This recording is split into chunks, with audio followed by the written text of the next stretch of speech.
जय श्री राम मित्रों श्री रामचरितमानस का ये तृतीय अध्याय है। मित्रों, तृतीय अंक में श्री रामचरितमानस के बाल कांड के खल वंदना का वर्णन करने जा रहे हैं। अध्याय शुरू करने से पहले पूज्य गोस्वामी तुलसीदास जी को कोटि कोटि नमन। इसमें सबसे पहले चौपाई आती है। बहुरी बंदी खल गन सती भाई, जे बिनु काज दाहिन्यू बाएं, परहित हानि लाभ जिन कैरे, उजरे हरस विषाद बसेरे। भावार्थ, अब मैं सच्चे भाव से दूसरों को प्रणाम करता हूँ, जो बिना ही प्रयोजन अपना हित करने वाले के भी प्रतिकूल आचरण करते हैं।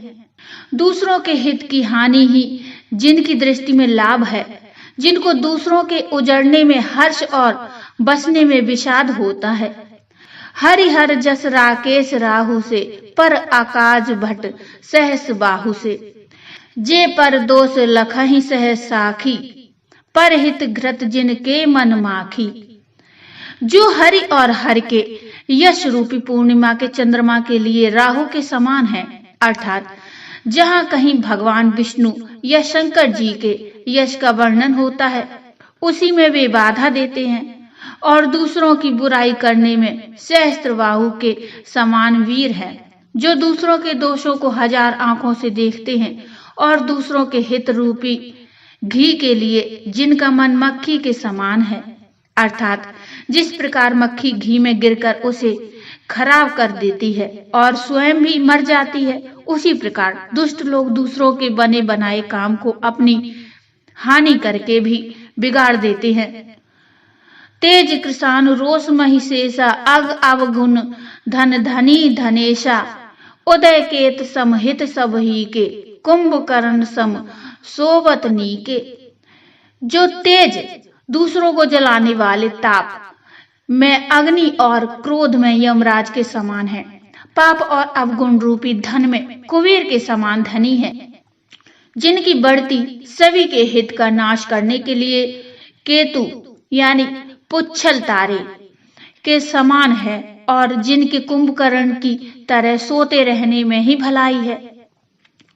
पर आकाजु लगी तनु परिहरहि, जिम हिम उपल कृषि दलि गरहि, बंदउ खल जस शेष सरोसा, सहस वदन बरनई पर दोषा। जैसे ओले खेती का नाश करके आप भी गल जाते हैं, वैसे ही वे दूसरों का काम बिगाड़ने के लिए अपना शरीर तक छोड़ देते हैं। मैं दुष्टों को हजार मुख वाले शेष जी के समान समझकर प्रणाम करता हूँ, जो पराये दोषों का हजार मुखों से बड़े रोष के साथ वर्णन करते हैं। पुनि प्रणवउ पृथुराज समाना, पर अग सुनई सहस दस काना, बहुरी शक्र सम बिन बहु तेहि, संतत सुरानीक हित जेहि। पुनः उनको राजा पृथु, जिन्होंने भगवान का यश सुनने के लिए 10,000 कान मांगे थे, उनके समान जानकर प्रणाम करता हूँ, जो 10,000 कानों से दूसरों के पापों को सुनते हैं। फिर इंद्र के समान मानकर उनकी विनय करता हूँ, जिनको सुरा यानी मदिरा नीकी और हितकारी मालूम देती है।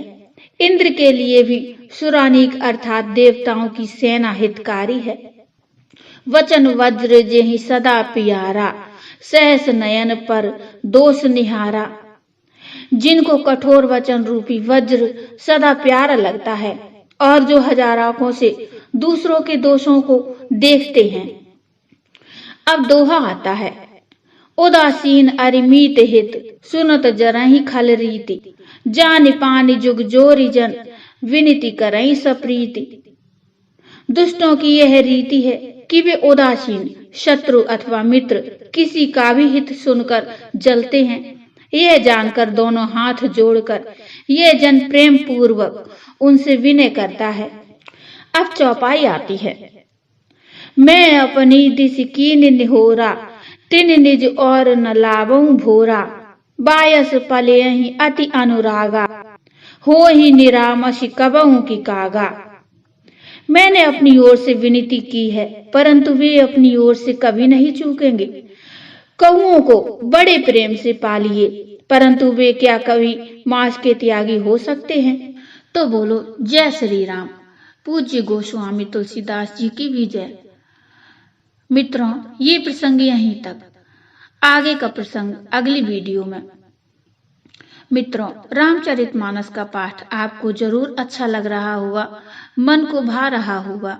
प्रसंग आपको कैसा लग रहा है मुझे कमेंट में बताइए। कमेंट में जय श्री राम अवश्य लिखिए। प्रसंग अच्छा लगा हो तो लाइक करिए और चैनल को सब्सक्राइब कर लीजिए। मिलते हैं इससे आगे का प्रसंग लेकर, तब तक के लिए जय श्री राम।